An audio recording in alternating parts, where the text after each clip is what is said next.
Kaya nga maminamahal sa panahon natin ngayon, sabi ng Biblia, it is a setting of the mind and heart on God. Panahon na maminamahal na ating pong ituon ang ating mga puso. Sabi, ilagak natin ang ating mga puso, maging ang ating mga kaluluwa na hanapin ang ating mahal na Panginoon sapagkat darating ang araw. Darating ang araw, maminamahal, hindi na tayo pahintulutan na maghanap pa sa Diyos. Sapagkat maminamahal, pag nagkaroon ng tinatawag na tatakan ng 666, ito po yung tinatawag na a time without God. Ito yung panahon na wala ng Diyos. So, for 7 years, wala ng Diyos maminamahal na tutugon sa panalangin. Wala ng Diyos maminamahal na magpoprotekta sa tao. Wala ng Diyos maminamahal na magbibigay ng pag-asa, magbibigay ng kaaliwan, magbibigay maminamahal ng kaligtasan sa tao. Kaya nga hanapin na sabi, maminamahal, hanapin natin ang mahal na Panginoon habang samantalang siya'y masusumpungan pa. Magsitawag tayo sa Kanya samantalang siya'y malapit.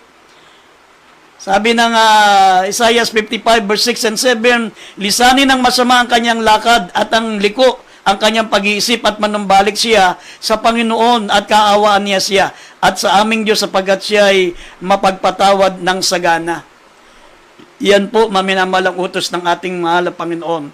Kaya nga, mga minamahal, ano bang ang ibig sabihin ng seeking God? Maminamahal ang sabi rito, unang-una, it is a setting of mind and heart on God. Pangalawa, sabi rito, it is the conscious fixing or focus our mind, attention to our affection on God. Maminamahal ang sabi rito, ituon natin yung ating mga isip, ang ating atensyon, ang ating puso, maminamahal sa ating pinakamamahal na Panginoon, gaya ng sinabi ng Colossians chapter 3 verse 2 up to 4, maminamahal, at mamaya sa Philippians chapter 3, maminamahal verse 18 and 19, sabi rito maminamahal, maraming mga tao po sa panahon natin, mga minamahal, ang kanilang buhay, sabi ng Biblia, ay magiging naglilingkod sa tiyan, magiging materialistic. Sabi sila mga minamahal, magsisilakad. Sabi rito, sila ay magsisilakad sa kapahamakan.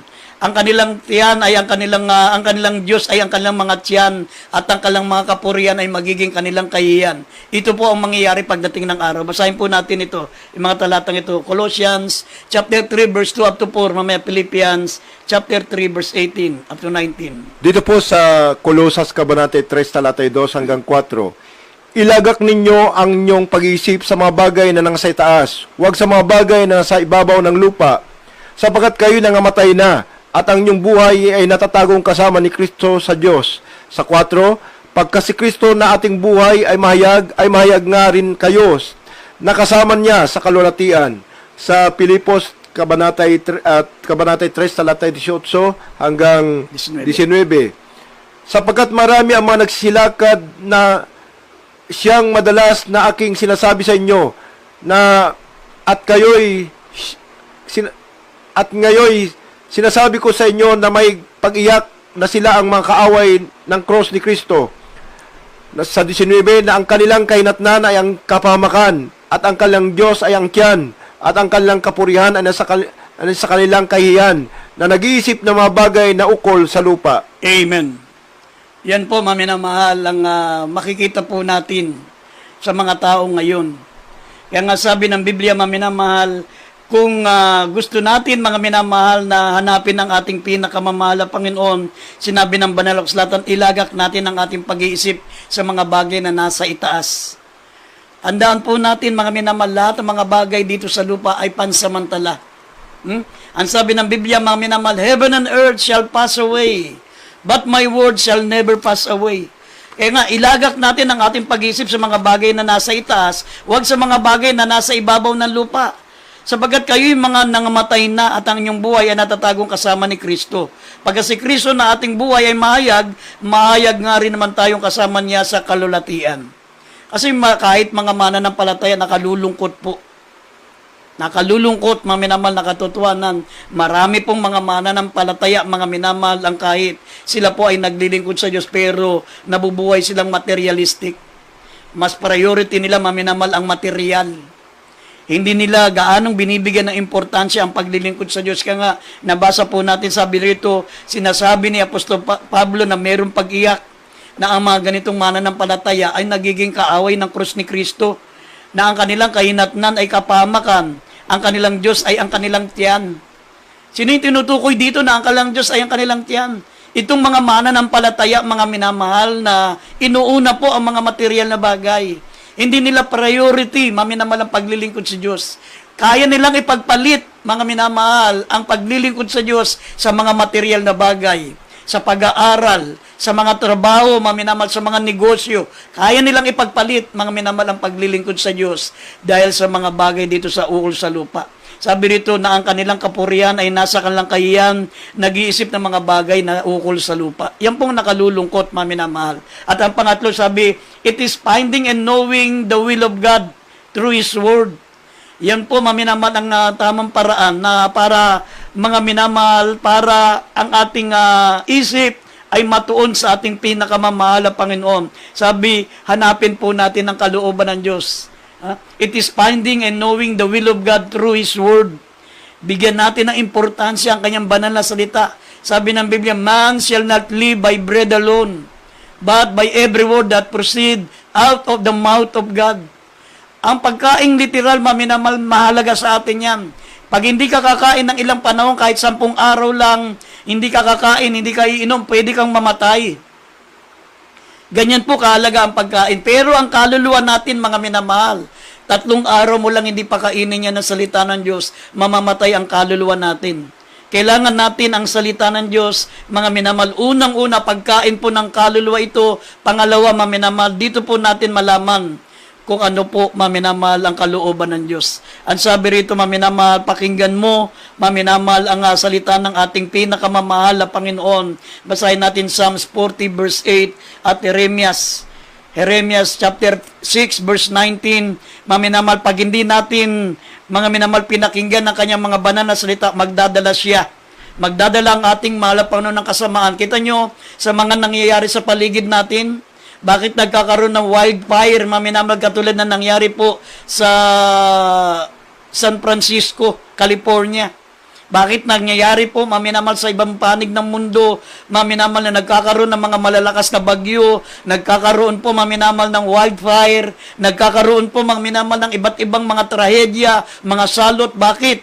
Sapagkat, sabi rito, kung mababasa nyo mamaya sa Jeremias 6:19, mga minamahal, sapagkat, mga minamahal, hindi sila nakinig ng salita ng Diyos. Ang mga tao po, pag maraming pera, pag sila po'y sumikat na, mga minamahal, nakakalimutan nila ang ating pinakamamahal na Panginoon. Kasi sabi rito, basahin natin ang 2 talata, Psalms 40 verse 8 at Jeremias 6 verse 19. Dito po sa Awit, Kabanatay 40, Talatay 8.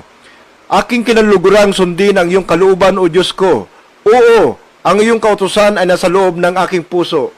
Sa Jeremias, Kabanatay 6, Talatay 19, iyong pakinggan o lupa, narito ako'y magdadala ng kasamaan sa bayang ito, ng bunga ng kanilang mga pag-iisip, sapagkat sila'y hindi nakinig sa aking mga salita, at tungkol sa aking kautusan ay kanilang itinakwil. Amen. Yan po, maminamahal, ang sabi ng banal na kasulatan.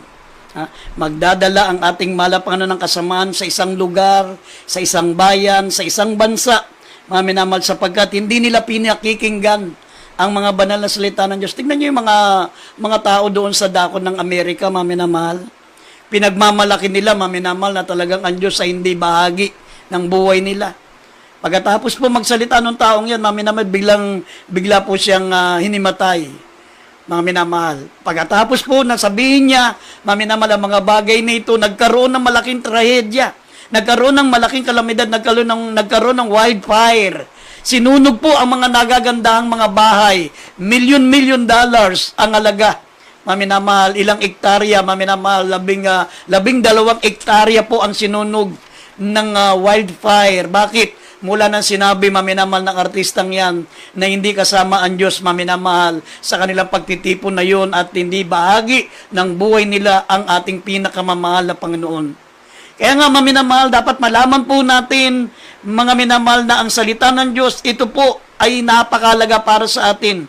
Sabi rito, maminamahal, kung ikaw ay babalik, sabi rito, Deuteronomy chapter 30 verse 8 and 9, kung kayo'y manunumbalik sa ating pinakamamahal na panususunod sa kanyang mga salita, ay gagawin ninyo ang kanyang kanyang mga utos na kanyang inuutos sa atin. Sabi ng Biblia, tayo po'y pagagalakin ng mahal na Panginoon sa ikabubuti natin. Ibig sabihin, mga minamahal, ang kagandahan pala ng buhay ng isang tao, yung tinatawag na kasaganaan, yung po tinatawag na kapanatagan, yung tinatawag po, maminamahal, na kapayapaan, kagalakan ng puso, nasa pagsunod natin sa salita ng Diyos. Hindi natin makakamtan yan sa material na bagay. Sabi rito, Deuteronomy chapter 30, verse 8, hanggang, basahin natin hanggang verse 10, ang mga talata. Dito po, sa aklat po ng Deuteronomio, Kabanata 30, talata 8 hanggang 10. At ikaw ay babalik at susunod sa tinig ng Panginoon, at iyong gagawin ang lahat ng kanyang mautos na aking inuutos sa iyo sa araw na ito. At pasasaganain ka ng Panginoong Diyos sa lahat ng gawa ng iyong kamay, sa bunga ng iyong katawan at sa anak ng iyong bakahan at sa bunga ng iyong lupa sa ikabubuti, sapagkat pagagalakin ka uli ng Panginoon sa ikabubuti mo, gaya ng kanyang kinagalak sa iyong mga magulang. Sa 10, kung iyong didinggin ang tinig ng Panginoon mong Diyos upang tuparin mo ang kanyang mga utos at ang kanyang mga palatuntunan na nasusulat sa aklat na ito ng kautusan, kung ikaw ay manunumbalik sa Panginoon mong Diyos at ng iyong buong puso at ng iyong buong kaluluwa. Amen. Yan po, maminamahal, ang challenge sa atin ng ating pinakamamahal na Panginoon. Kung tayo lamang po, maminamahal, ay magbabalik loob sa ating pinakamamahal na Panginoon at ang tamang paraan ng pagbabalik loob sa Diyos, sabi, susundin mo ang tinig ng mahal na Panginoon, gagawin mo ang kanyang mga utos. Hindi yung ikaw ay luluod, maminamahal, mula sa pintuan hanggang doon sa altar. Hindi yung magbubuhat ka ng krus, maminamahal. Hindi yung ikaw po, maminamahal, ay magpapanata. Hindi ganun. Ang paraan ng panunumbalik sa Diyos, sabi rito, ikaw ay babalik at susunod sa tinig ng Panginoon mong Diyos. Yung tayo po'y susunod sa utos ng mahal na Panginoon at gagawin ang lahat ng kanyang mga utos na inuutos sa atin. At ang sabi, at pasasaganain ka ng Panginoon mong Diyos sa lahat ng iyong mga gawa, sa bunga ng iyong katawan, sa anak ng iyong bakahan, sa bunga ng iyong lupa, sa iyong ikabubuti, sapagkat pagagalaking ka uli ng Panginoon sa ikabubuti mo, gaya ng kanyang ikinagalak sa iyong mga magulang. At ang sabi pa, kung iyong susundin ang tinig ng Panginoon mong Diyos upang tuparin ang kanyang mga utos at ang kanyang mga palatuntunan na nasusulat sa aklat na ito ng kautusan. Kung ikaw ay manunumbalik sa Panginoon mong Diyos ng buong puso at ng buong iyong kaluluwa. Yan pala ang paraan ng panunumbalik sa Diyos, maminamahal. Yung susundin natin ang kanyang mga utos. Ha? Kung tayo po, maminamahal, ay susunod. Ang sabi rito, how we find God? Paano natin matatagpuan, masusunod ang utos ng mahal na Panginoon? Una-una sabi, humility is essential. Kailangan natin ang pagpapakumbaba, gaya na sinabi, 2 Chronicles 7:14. 7:14 na, sa 14 na. 2 Chronicles 7:14. Dito po sa ikalawang kronika, Kabanatay 7, talatay 14. Kung ang aking bayan na tinatawag sa pamamagitan ng aking pangalan ay magpakumbaba at dumalangin at hanapin ang aking mukha at talikuran ng kanilang mga samang mga lakad, aking ang didinggin sa langit at ipapatawad ko ang kanilang kasalanan at pagagalingin ko ang kanilang lupain. Amen. Yan po, maminamahal, ang tamang paraan para mahanap natin ang ating mahal na Panginoon. Masumpungan natin siya. Ang sabi, if my people, which are called by my name, shall humble themselves and pray, and seek my face, and turn from the wicked ways, then will I hear from heaven, and will forgive their sin, and will heal their land. Pagagalingin ko ang kanilang lupain. Ganyan ang ginawa ng mga tao po, maminamahal, sa California. Ganyan ang ginawa ng mga taong nanlait sa Diyos sapagkat na-realize nila, maminamahal, mali yung kanilang ginawa. Biro mo, sa kanilang pagtitipon, sa kanilang pagsasaya, nilapastangan nila ang mahal na Panginoon, nilait nila. Hindi daw kasama ang Diyos sa okasyon na yon. Kaya kinabukasan, maminamahal, nagkaroon ng malaking trahedya, nagkaroon ng wildfire, yung kanilang mga milyong-milyong mga properties, yung kanilang pinaghirapan sa kanilang mga pelikula, sa kanilang mga ginampanan na mga tungkulin sa kanilang mga palabas sa pelikula. Yan po yung napawing parang bula. mga minamahal, nasunog ng biglaan. Bakit? Nilapastangan nilang ating pinakamamahal na Panginoon. Kaya nga matatagpuan natin ang ating mahal na Panginoon, sabi, draw near to God by faith. Lumapit tayo sa Kanya, mga minamahal, sabi dito sa Hebrews chapter 4 verse 16, lumapit tayo na may pagkakatiwala sa ating pinakamamahal na Panginoon upang tayo magsipagtamo ng awa. Basahin natin ang dalawang huling talata, mga minamahal, Hebrews 4:16 at James chapter 4 verse 7 and 8, dalawang huling talata. Dito po sa aklat po ng Hebreo, Kabanatay 4, talatay 16. Magsilapit nga tayong may pagkakatiwala sa luklukan ng biyaya upang kayo'y magsitamo ng awa at makasumpong ng biyaya upang tumulong sa atin sa panahon ng pangailangan.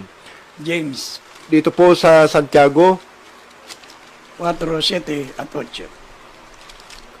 Kabanatay 4, talatay 7 at 8. Pasakop nga kayo sa Diyos, datapwat magsisalangsang kayo sa diablo at tatakas siya sa inyo. Sa 8, magsilapit kayo sa Diyos at siya'y lalapit sa inyo. Maglinis kayo ng inyong mga kamay, kayong mga makasalanan at dalisayin ninyo ang inyong mga puso, kayong mga may dalawang akala. Amen. Bakit sinabi ng banal na kasulatan, maminamal na pasakop kayo sa Diyos, dadapwat magsilangsang kayo sa diablo at tatakas siya sa inyo? Kasi maminamahal, tayo dinidiktahan ng kalaban ng Diyos.